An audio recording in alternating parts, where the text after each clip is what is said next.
análisis, la opinión y todo lo que quieres saber sobre el mundo de las finanzas lo encuentras en Perspectivas Económicas con el doctor Juan Pablo Rojas, de lunes a viernes a las 13:30 horas y repeticiones a las 9 horas por MDS TV. ¿Qué tal, mis cibernautas? Tengan ustedes muy buenas tardes, disculpen la tardanza, pero estábamos recabando información sobre todo de Coahuila, pero antes quiero hacer algunos comentarios de otros procesos electorales que me parecen interesantísimos. Pues sucede que la señora May, que es la primer ministro de Inglaterra, lanza convocatoria para elecciones creyendo que estaba muy fuerte el Partido Conservador y eso lo llevaría a estar gobernando por otros años más en Gran Bretaña. Pero oh sorpresa, hoy la libra, estaba viendo que la libra esterlina de 1.29 a 1.27, puede bajar a 1.25, porque la señora May, los conservadores están perdiendo terreno frente al señor Corbyn, que es del Partido Laborista, equivalente aquí a López Obrador. Entonces, claro, los jóvenes ahora van a salir a votar, están enojados por lo del Brexit, porque ya no van a poder viajar, porque no van a poder emplear en Alemania, en Francia, porque Londres va a dejar de ser el centro financiero de Europa. Muy probablemente este centro financiero cambie a Frankfurt y a París. Pero lo sorprendente, yo también estaba sorprendido hoy en la mañana por Bloomberg, estaba leyendo de que la señora May va perdiendo terreno. Quiere decir, 9, 10 diputados que ya de antemano están casi perdidos, y esto pone en evidencia al Partido Conservador de Gran Bretaña. Obviamente esto afecta a las bolsas porque ellos querían una salida salvaje de la Comunidad Económica Europea. Los demócratas, los laboristas, apoyados básicamente por la generación milenio, así lo creo yo, van a estar en avanzada y creo yo también de que esto va a impedir que, por ejemplo, va a haber nuevamente referéndum en Escocia y en Irlanda, y a lo mejor no aceptan salir de la Comunidad Económica Europea. Total, de la Gran Bretaña se va a volver, como por ahí decían, la pequeña Bretaña o la pequeña Inglaterra. ¿Por qué? Porque son 3 países que conforman, 4 países que conforman la Gran Bretaña: Irlanda del Norte, País de Gales, Escocia e Inglaterra. El fenómeno está en Inglaterra, se están dando las elecciones, pero ahora que el Partido Laborista parece ser que se apunta más diputados, pues las cosas se le van a complicar a la señora May, o Mayo, que está en la traducción en español. De ahí que me pareció interesante ver esto. La otra noticia interesantísima que está saliendo y que estoy sorprendido, y me acordé mucho de la teoría de Malthus de la población. Recuerden que Malthus existió en el año 1790, de su época de oro, en su tratado sobre economía política, y en las discusiones que tuvo también con Ricardo. Hay una teoría de la población de Malthus que decía que la población crece geométricamente y los granos, la producción de granos, crecían aritméticamente, que tarde o temprano íbamos a ver hambrunas en el mundo. Ricardo le contesta a Malthus, también Sismondi: no, espérate, las tecnologías van avanzando terriblemente, y si hoy tenemos una tonelada por hectárea de trigo, pues hoy tenemos ya 15, 20 toneladas de trigo en los países más desarrollados, que se producen 10, 15 toneladas de trigo por hectárea. Es decir, la gran revolución verde de Bonward, parece que era un premio Nobel que estuvo acá no me acuerdo de su nombre, a lo mejor era un sudafricano o norteamericano, que estuvo en el estado de Sinaloa. Ahí se inicia la revolución verde y bueno, se da una espectacular producción de granos a nivel mundial. Bueno, pues esta revolución agrícola la trasladamos también al sector petrolero. Yo era de la idea, aquí en este programa les decía yo, que el petróleo no podía bajar de 50, 55, 60 dólares, porque automáticamente entrarían los productores del shale gas a hacer competencia con el petróleo producido por la OPEP, países exportadores de petróleo, o por Rusia, que ahora están juntos. Pues nada, y que ahora las tecnologías del shale gas han estado avanzando tanto que se ha estado incrementando el número de drills, que es de perforaciones en el estado de Texas, Dakota y todos los estados de Norteamérica, pero lo sorprendente es que las tecnologías han avanzado muchísimo y han abaratado el famoso shale gas.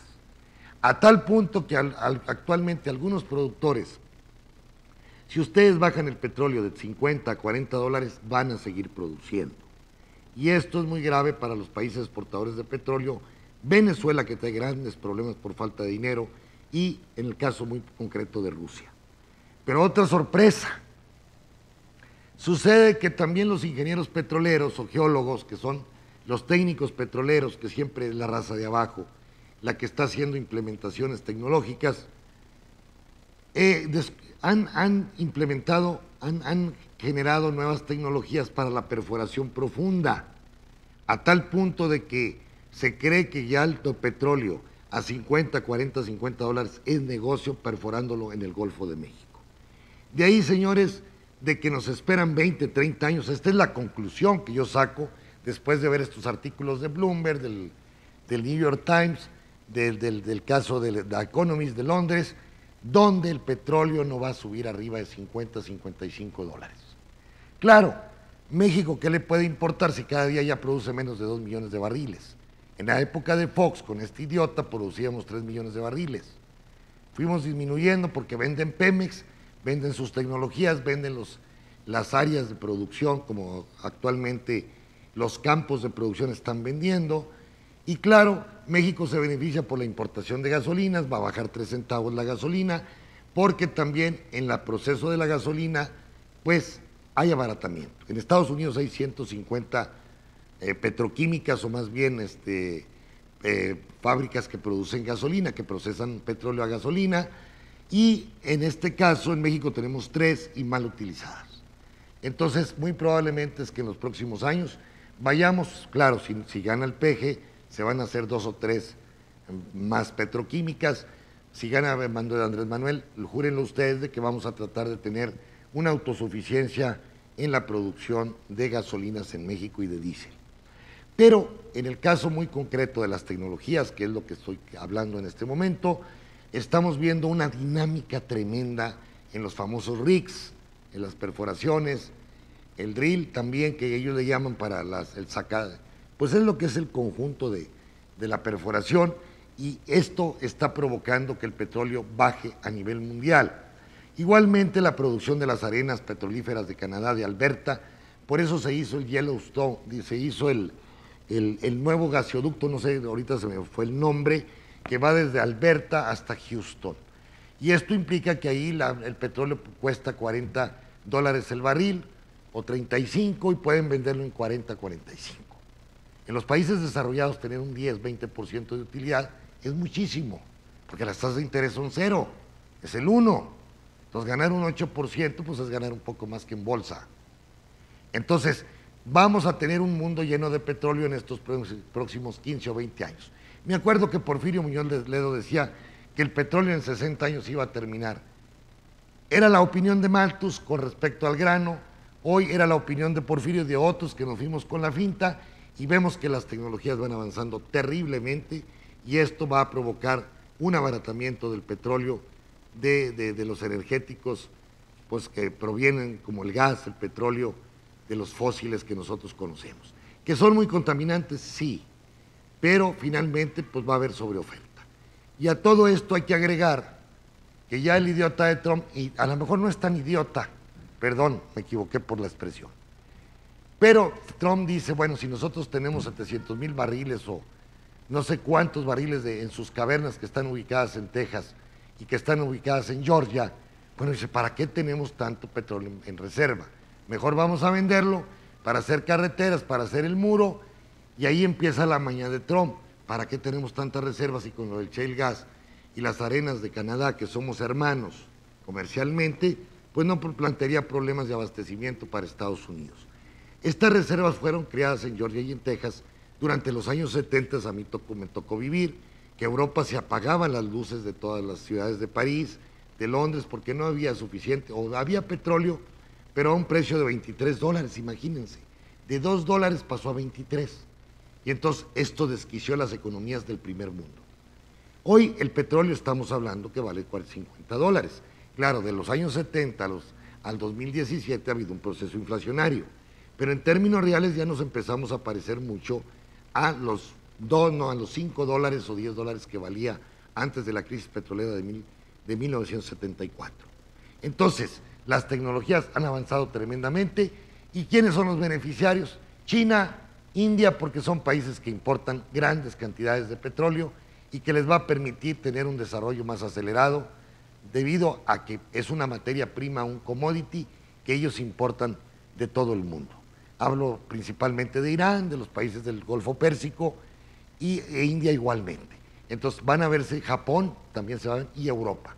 Se van a ver beneficiados, fuera de Gran Bretaña, donde está y Noruega, toda Europa se va a ver beneficiado porque van a tener energéticos más baratos. Por otro lado, la otra noticia que viene en Bloomberg y que me pareció interesante es que el PMI, es decir, el promedio industrial de China, cuando ustedes crecen arriba de 50 puntos, de 50 más 1, 51 y hay crecimiento. 51.5 más crecimiento, 52, 53. Pues acaban de declarar en China que China va a crecer al 51.5. Esperaba Bloomberg y todas las calificadoras de que China iba a crecer al 51 y que se podía encaminar hacia un bajo crecimiento a finales de este año. Pues nanay, sucede que los chinos, las pequeñas y medianas empresas se rebelan, empiezan a producir más, son más eficientes también por las tecnologías que se van implementando a nivel interno de China, y esto va a provocar que China nuevamente crezca al 6.5.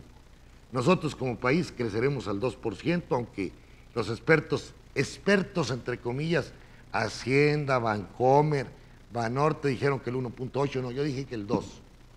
Los procesos inflacionarios aceleran los consumos, y al acelerarse el consumo, que representa el 60% del Producto Interno Bruto, pues se acelera el famoso Producto Interno Bruto. Entonces, yo creo que la economía mexicana puede crecer este año el 2%, la inflación, claro que se va a destapar al 6-8%, yo en mi rancho aumenté el 8%, ustedes pueden, testigos mis trabajadores, porque les dije, con este proceso de la devaluación del peso con respecto al dólar, lo único que vamos a tener un proceso devaluatorio, digo, con un proceso inflacionario mínimo del 8%, y al mayoría a lo mejor andamos un 9, un 10 o 12%. Entonces, el petróleo, la gasolina que implementó el gobierno de Peña Nieto para subsanar los problemas que traía con la deuda externa, nos están provocando graves problemas de inflación, aunque como dice Carstens, a mediano plazo, aunque a largo plazo todos estamos muertos, pero en corto plazo puede estabilizarse a 3-4% el proceso inflacionario. Pero esto va a depender también de que las gasolinas están bajando en el término internacional, como está bajando el petróleo, el West Texas, el shale gas, y está bajando el petróleo del Mar del Norte, donde se determinan los precios de las gasolinas y el precio de barril de petróleo. Entonces, no es porque el señor Meade o Peña Nieto quieran que baje la gasolina, es que a nivel internacional está bajando la gasolina. Los gringos tienen ahí procesadoras de más, que nos pueden exportar ahorita petróleo desde Houston sin problema, por gasoductos o oleoductos, aunque los oleoductos son un problema, ya ven los guachicoleros. 70,000 gentes que disponen de gasolinas baratas, que son robadas a Pemex y que están subsidiadas básicamente o que están protegidas por el crimen organizado, pero organizado quiere decir por el gobierno. El desorganizado es el Chapo, son los del Pacífico, esos son los desorganizados. El crimen organizado está en el gobierno de la República, ahí se autoriza al gobernador, presidente, todos para robar gasolina de Pemex, como está sucediendo en el estado de Puebla. Son 70,000 negocios que compran estas gasolinas y que sucede que Hacienda y el SAT no saben dónde quedó la bolita. Es decir, sigue el dinero, papi. Pues las gasolineras quiere decir que la mayor parte de las 12,000 gasolineras que existen en el país, para eso que es lo que hablan, pues la mayor parte compra opcional u obligatoriamente al crimen organizado las gasolinas, porque si no me compras te mueres. Esta es la regla. Entonces, estos señores, este es un país de mugre provocado por un gobierno de mugre. Es decir, estamos hablando de un proceso de corrupción que le cuesta al país 100,000 millones de dólares al año. Y no se habían dado cuenta ni el gobernador de Puebla, ni el señor presidente de la República, ni el secretario de Gobernación, ni el director de Pemex. Hombre, si entran 100,000 barriles de petróleo por el oleoducto, pues deben de salir del otro lado, cabrón. Pues ¿cómo que salen 70, 80,000? Entonces ahí, aparte Pemex tiene aparatos que donde los meten en los oleoductos para estar viendo fallas, o para estar viendo fallas en la tubería, o para si hay alguna fuga. Se hacen pendejos todos, desde el sindicato, desde Pemex, desde el gobierno de la República, de los gobiernos municipales y estatales. Entonces, es un cuento de nunca acabar. Por ahí dijo un traidor del PAN, me dijo, pues mejor que los oleoductos se los vendan a las empresas transnacionales para que ya no haya robo, como pasó con el ferrocarril Kansas City.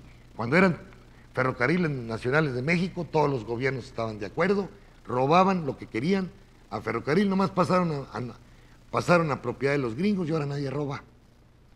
¿Por qué? Porque tienen sistemas de investigación, porque llegaron a matar a algunos rateros en el ferrocarril. Pues lo mismo quieren los gringos con los oleoductos o gasoductos que existen aquí en este país. Entonces, pues es un cuento de corrupción que no podemos terminar. Entonces, el gobierno de Peña Nieto pasa a la negra historia, y es más, un día le preguntó un joven a Peña Nieto, ¿no tiene usted miedo de que lo metan a la cárcel, señor presidente?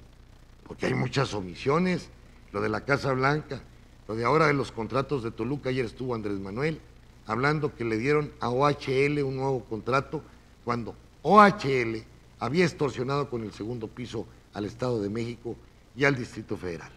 Y ahora le dan otro contrato, supone, diciendo que las empresas del IMSS no tenían capacidad económica para competir. El segundo hombre más rico del mundo y no tiene capacidad para competir. No, es que el señor Peña Nieto tiene de predilectos a OHL y a los señores de IGA. Ellos son los que le regalaron la Casa Blanca, los que le regalan el dinero. Por eso dice la raza, si llega el peje, ¿no tiene usted miedo de ir al bote? Y entonces es cuando las cosas van a tratar como perros del mal de transar la elección del Estado de México, de Coahuila, de todos lados, para continuar con el poder. Porque de otra manera la mayor parte de los Moreira y sus 40 ladrones, pues van a dar a la cárcel. Pero lo mismo pasa de los 400,000 ladrones que tienen allá en gobierno federal y en el gobierno central. Entonces, hay mucho miedo, están las cosas tensas en todo el país. Unos dicen que al PAN le van a dar, como son los mismos, le van a dar Nayarit y Coahuila, que aquí gana Memo Anaya, y en el caso del distrito del Estado de México, le van a quitar el triunfo a la señora Delfina. Vamos a ver el día 4, aunque Morena dice que ellos andan arriba y que van a ganar la elección. Pero para esto, ¿cómo andan las gráficas de Coahuila que nos llegaron hoy, de Center Call, que es un robot que le pregunta a usted por quién va a votar y usted aplica un número en el mismo teléfono? Ahí no entra el ser humano, no entra la subjetividad, para que me entiendan. A ver si las puedes ampliar, dirígete un poco más hacia bueno, aquí lo veo del lado derecho de mi pantalla, pero aquí hay sorpresas. Estamos observando que en la última, dale un poquito a la izquierda, a ver si puedes. No, te fuiste demasiado, lo acercaste demasiado, porque no se está viendo el final, acá en nuestra pantalla. Ahí se ve, bueno, ahí se ve nuevamente que el PAN trae una diferencial de 5 o 6 puntos, 32 contra 25, algo así. Es decir, se nota ya a 4 días de la elección, de acuerdo a la call center, de acuerdo al bot o al robot, que el PAN deberá de ganar Coahuila, aunque al campeón hay que noquearlo. Cuando se hay un empate y no noqueas, difícilmente te dan el cetro, como sucede en el boxeo. En este caso, pues tienen que estar preparados todos, panistas, priistas, todos están preparando para el día de la elección. El que tenga la capacidad de movilidad y participación en sus casillas va a poder defender su voto. Yo así observo que son 3 partidos que pueden tener mayor participación, que serían el PRI número 1, porque tiene ya cubiertas todas las casillas, tienen ya compradas a todas sus promotoras, a la gente que va a movilizar, el PAN en menos escala, y finalmente Morena.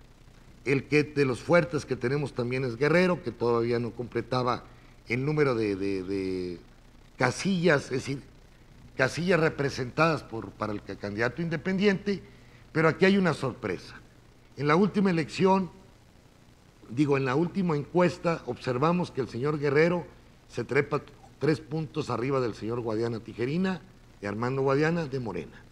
Aquí hay un movimiento raro, es decir, no raro, la gente está prefiriendo votar por Guerrero que por Guadiana, y Morena podría pasar al cuarto lugar, que sería un deseo realizable para el señor Salinas de Gortari y toda la ultraderecha de este país, minimizar a Morena aquí y en Nayarit y en donde sea posible. Entonces lo más probable es que el señor Guerrero quede empatado con el señor Guadiana y que a lo mejor le pueda hasta ganar, no sabemos.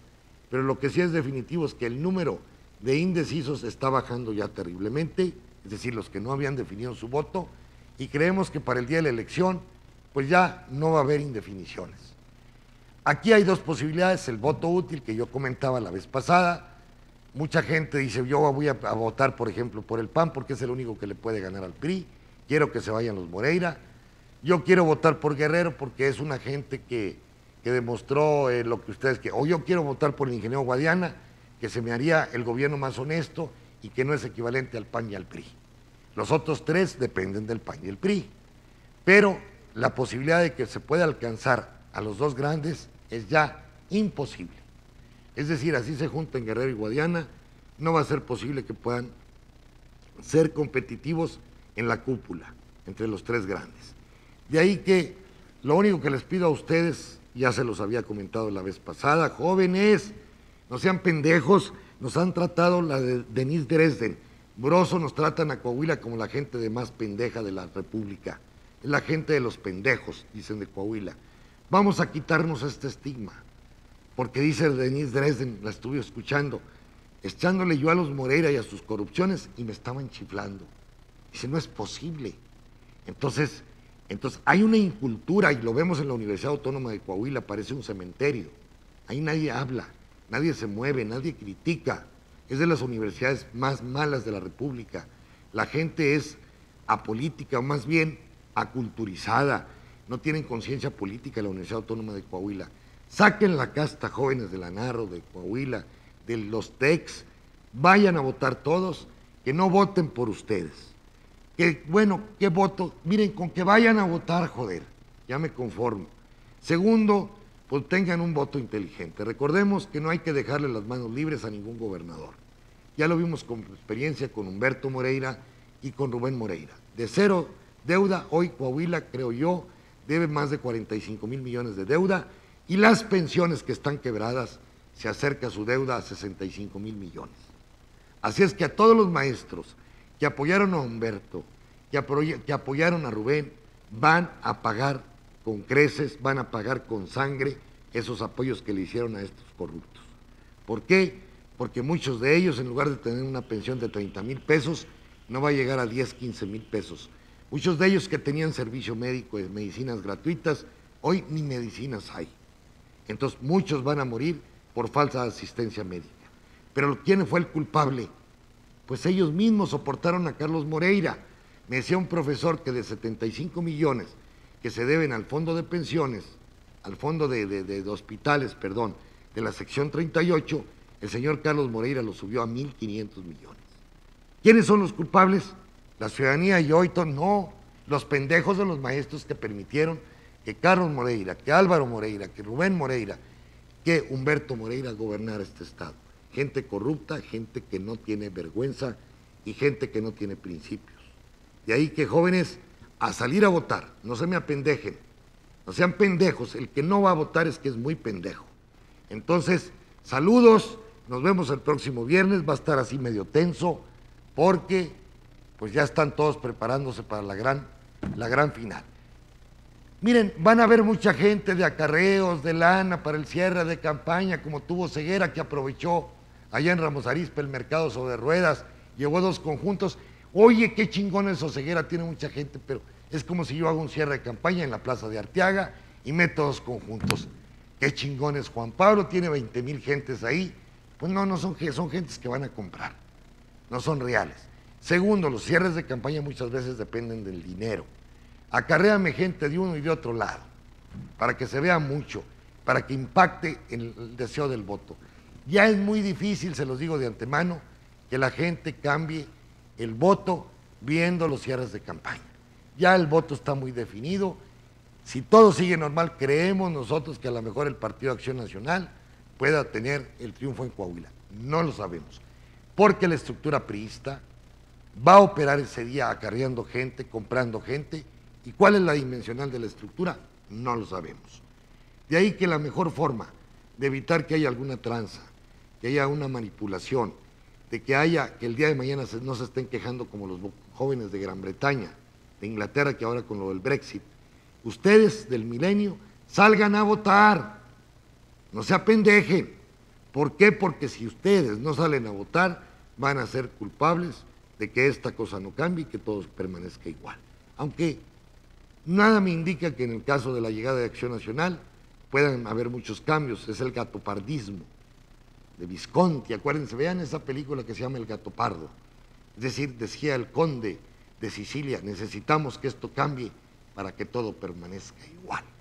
Ese es el final de la película del Gato Pardo, y muy buena película de Visconti, búsquenla y van a ver, se van a dar cuenta que es el gatopardismo.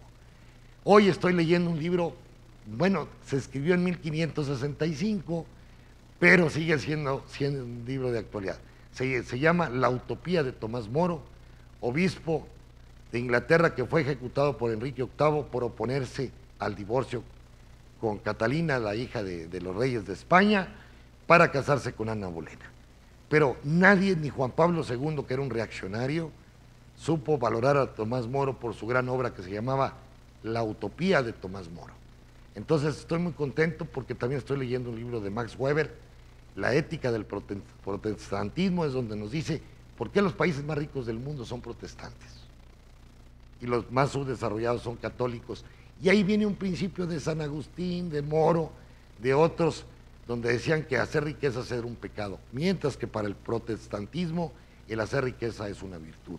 Pero en fin, lean esos dos libros, se los recomiendo, Max Weber, Tomás Moro, La Utopía de Tomás Moro.